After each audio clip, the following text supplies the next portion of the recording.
Posljednja prepreka nogometašicama Osijeka za ulazak u grupnu fazu Lige prvakinja i ostvarivanje povijesnog uspjeha ženskog klubskog nogometa islandski je Breiðablik. Danas u Gradskom vrtu u prvoj utakmici play-offa za Ligu prvakinja Osječanke su igrale u identičnom sastavu kao i u prethodnim kvalifikacijskim susretima. Tako su na teren izišle Belaj, Bulut, Bojčić, Andrić, Neverkla, Joščak, Lojna, Medić, Kunštek, Kovačević i Lubina.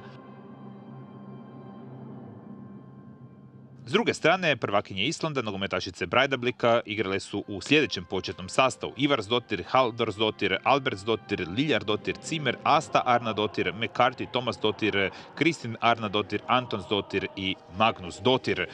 Za razliku od Osječanki koje su se namučile sa Anderlechtom, igračice Breiðablika lako su se prošetale kroz prva dva kvalifikacijska kola protiv Klasika sa Farskih otoka i Gintre iz Litve. Osječanke su krenule opet vrlo agresivno kao i u prethodnim utakmicama, međutim do 20. minute nijedna od ekipa nije stvorila konkretnu priliku. U 21. prvi put smo vidjeli gužu na rubu 16-terca, međutim izostao je pravi pokušaj. I onda hladan tuš za Osječanke u 24. minuti. Neverkla je izgubila loptu na sredini terena, Antonsdóttir je došla do nje, proigrala Magnúsdóttir, lopta je nažalost prešla ispod noge Neli Andrić i Magnúsdóttir je imala čistu situaciju, našla se 1-1 sa Majom Belaj i postigla pogodak za vodstvo Breiðablika u 24. minuti.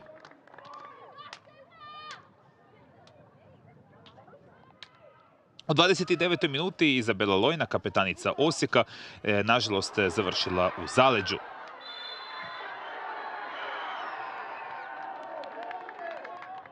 Međutim, Osječanke se nisu predavale, već su krenule sve jače prema naprijed.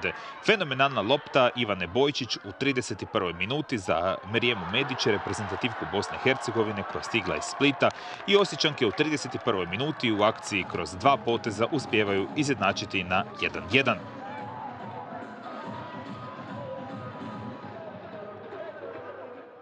U 36. minuti imale su Islanđanke dobru priliku za novo vodstvo. Zimmer je pokušala proigrati Albertsdottir, na putu je Neverkla izbila tu loptu, ali Albertsdottir na kraju dolazi i nalječe na odbijenu loptu, ali taj udarac se završava pored vrata.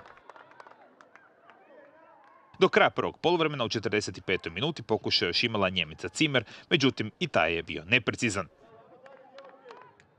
Prvu priliku za Osječanke u nastavku imala je ponovno kapetanica Lojna. Igrala se 56. minuta, ali njen udarac se završio pored vrata. Vrlo je opasno za Osječanke bilo u 62. minuti. Nakon udarca iz kuta, Kristín Arnardóttir je glavom pucala prema golu, ali ipak na kraju taj udarac završio pored vratnice. Lorena Balić ušla je u igru u 60. minuti, a u prvoj se prilici najbolja strelkinja hrvatskog prvenstva našla u 65. minuti. Nakon asistencije Lojne pokušala je Balić, ali ipak je na kraju rezultat ostao kao i ranije 1-1. Strelkinja jedinog osječkog pogotka Merijema Medić još jednu priliku imala u 72. minuti, ali nije uspjela savladati vratarku Thelmu Ivarsdottir. Najbolju priliku u nastavku imale su igračice Osijeka u 77. minuti. Trojac Balić, Lojna, Medić kreirao je akciju, ali ipak na kraju nisu uspjele, nažalost, postići pogodak. Minutu kasnije u 78. ponovno su stvorile gužvu u islandskom 16-tercu, ali uspjela je Ivarsdottir domoći se lopte. I u posljednjim trenucima susreta u sudačkoj nadoknadi, kada je već bio velik pritisak prema osječkom golu, udarac je uputila Georgsdottir, djevojka koja je ušla s klupe u drugom poluvremenu, ali uspješno ga je obranila Belaj. Na kraju u Gradskom vrtu Osijek Breiðablik 1-1, fantastična utakmica hrvatskih prvakinja i nakon Anderlechta dokazale su Osječanke da to nije bila slučajnost, već da mogu igrati protiv najboljih europskih ekipa.